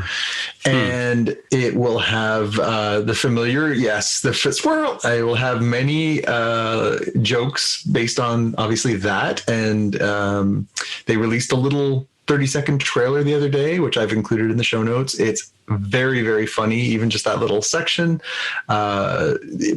I don't know if it's Ed Asner coming back to do the voice. I know Ed's quite elderly at this point. I don't know if he's the one actually doing the voice or if they've got somebody who's to sound alike. But yeah, so apparently they're bringing the gang back together. This is the first property, as far as I know, since the DVD of Up came out. There was a bonus little short movie on there, which is now on Disney Plus as well.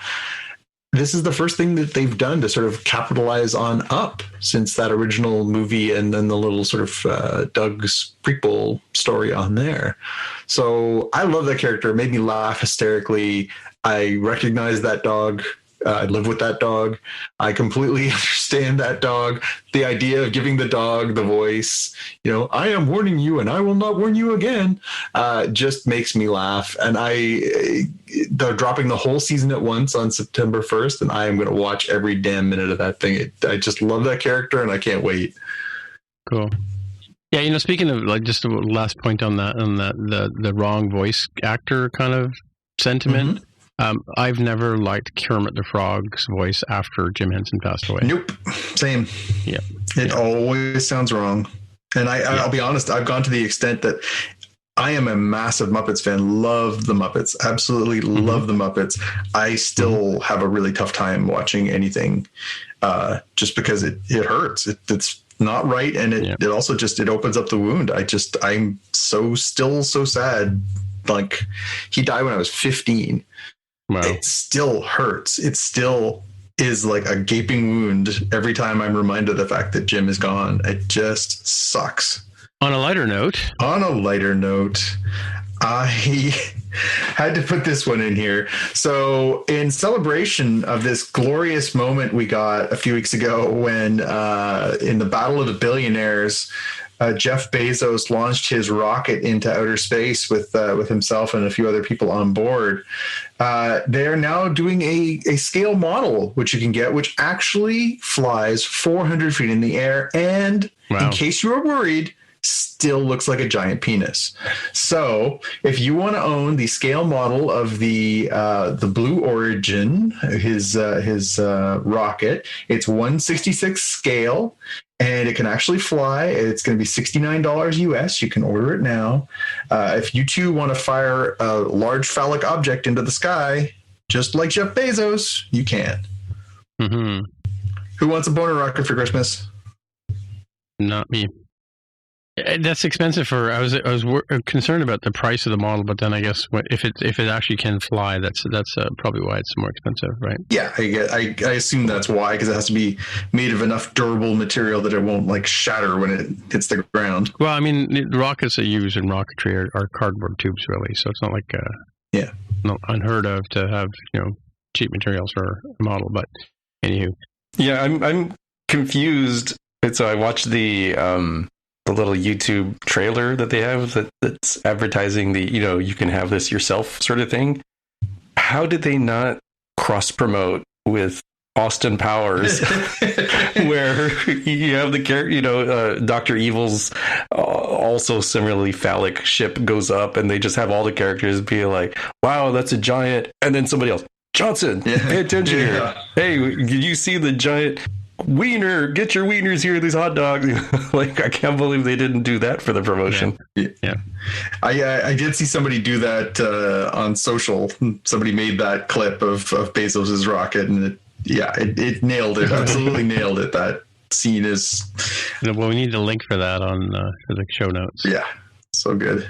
I've been watching a couple of different things on the television on the Apple TV Plus. I started watching a show with Joseph Gordon-Levitt. Yeah. Last name?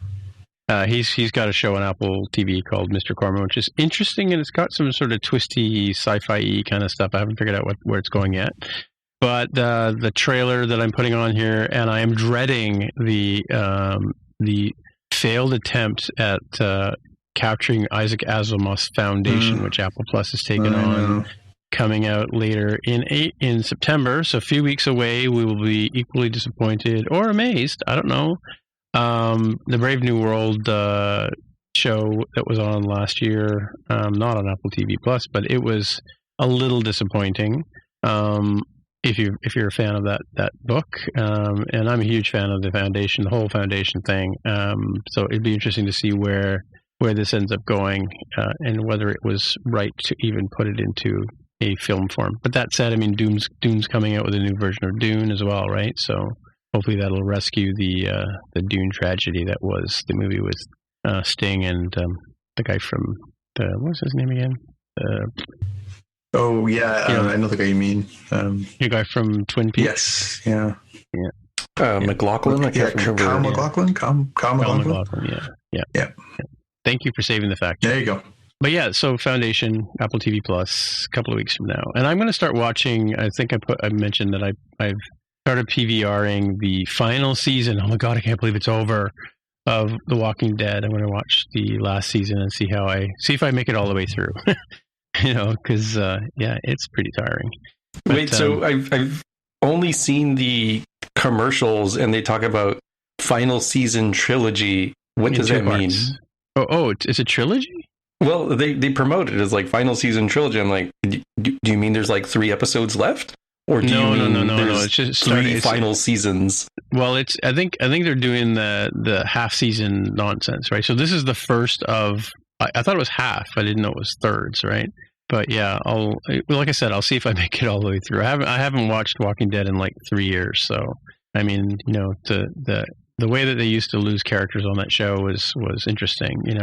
They would go off and become Starfleet captains and stuff like that. Yeah. Or they would stand in a doorway in the rain, kind of thing. Look at the flowers. Yeah, but look at the flowers. Yes, exactly. She's still in the show.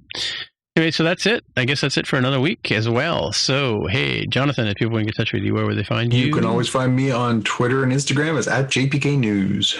And how about you, Hami? Where can people find you? I'm on Twitter as @DevWithTheHair. Right, and I am also on Twitter as TIMMITRA on the Twitter machines, where you'll find me. So until next time, we'll see you in the future. Bye. Bye. Bye. You've been listening to the Spotcast podcast. If you want to find out more about the podcast or see the episode show notes, visit the Spotcast website at spotcast.com.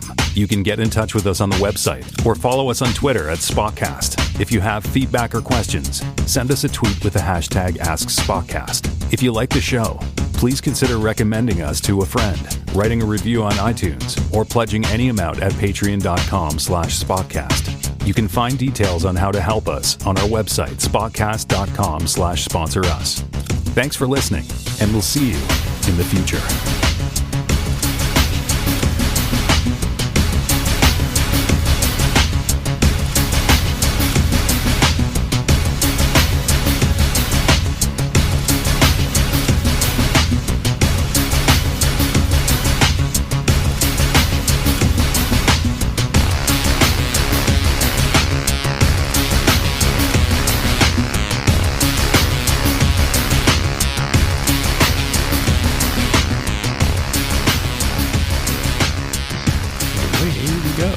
That's it. It's over. Hooray!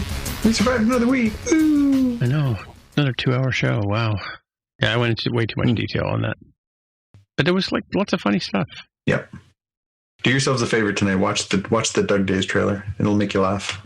I'm going to watch the other trailers that I pasted here in the show notes. Yeah. As well. Okay. So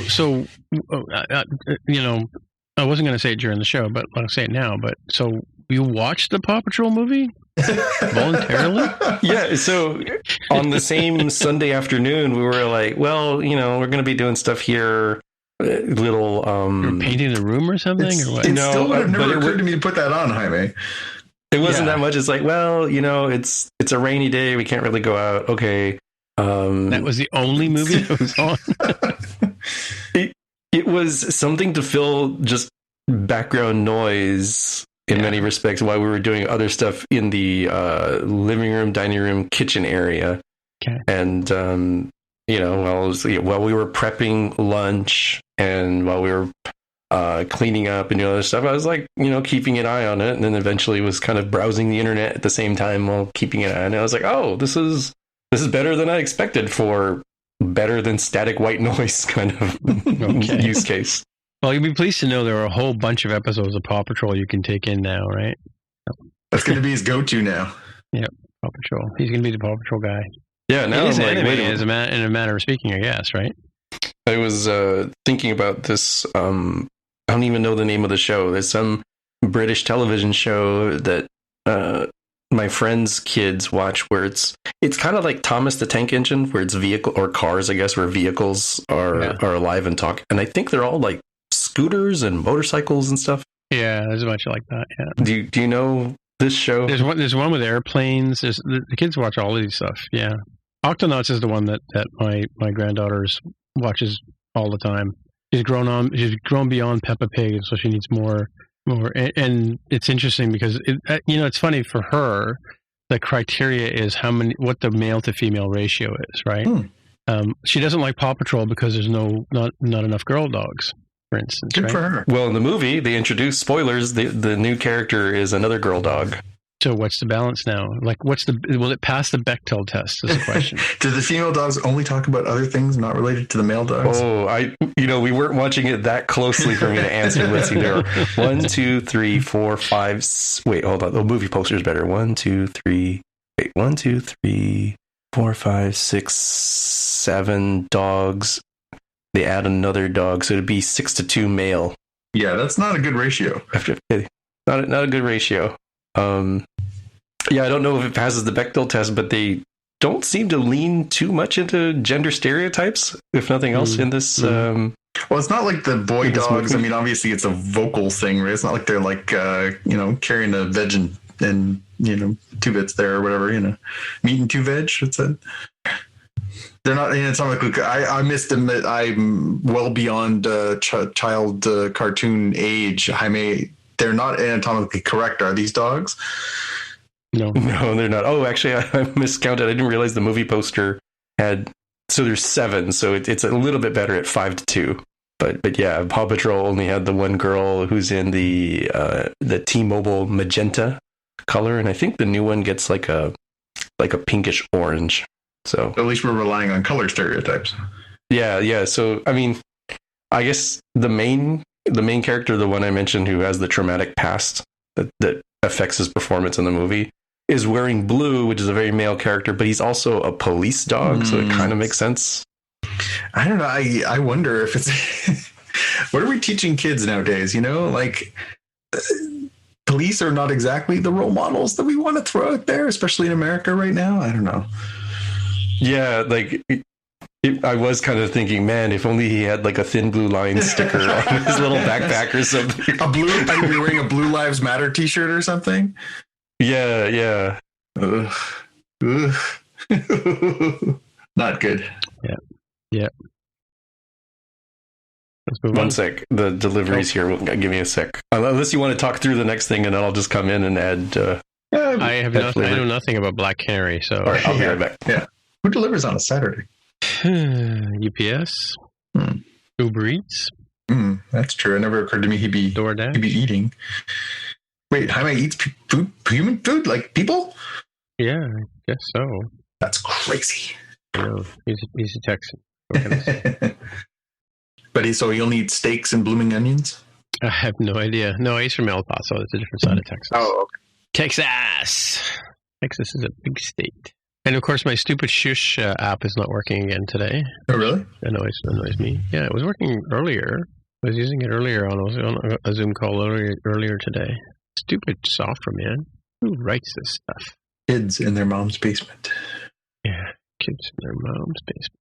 Yeah, many a successful website was launched in a mom's basement. Let me see if I double this a little. It wasn't a little company called Windows Made in a Garage. Well, the whole Silicon Valley, you know how we fix cars in our garage? They all fix computers in their garage. Mm-hmm. Hewlett Packard started in a garage, right? Famously. And then Apple, I don't know that Microsoft started in a garage per se. Yeah. That's not part of the mythos. It's just the mythos is that Bill Gates dropped out of Yale or Harvard to start the company. Yeah. And he was a well-off kid, so it wasn't like he was hurting anyway. Yep. But Yeah. it certainly does take the risk factor out of things. Oh, the whole being rich, yeah. Yeah. It's not hard to try flying from the trapeze when you have a safety net under you. That's true.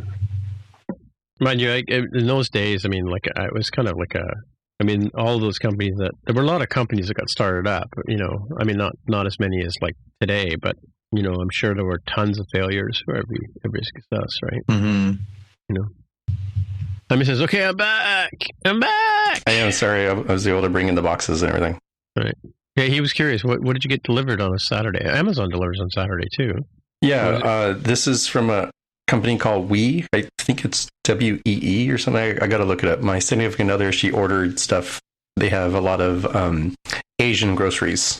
So ramens and food, you know, candies and snacks and other stuff that we. Yeah. Well, that's good because my Caucasian dictionary said we.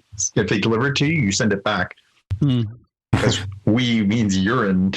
So. Yeah, I got to see. I didn't actually look at the box that closely. I've only heard her say it. I actually haven't seen the website. They pee on the cookies? Yeah, really. Ew. Yeah. All right, I think we're at Black Canary. Oh, it's we WEEE. So 3 E's in there. Oh, that's totally different. Well, that's fine then. I would sign for that. But in England, we used to say wee. So I mean, you know, just throw another W in there, and you're good. Sounds good. Oh, it's got an apostrophe. Sorry, not apostrophe. It's got a exclamation point at the end, like Yahoo. Oh, there you go. There you go. I have to run. All right. So. Okay. I mean, you have to go. I don't know, cook some food or something. Dinner time now. Yeah. Sadly, it's my dinner time too. So there we go. Yeah. I can probably eat. All right. I will talk to you guys later. Talk to you later. Bye. Bye.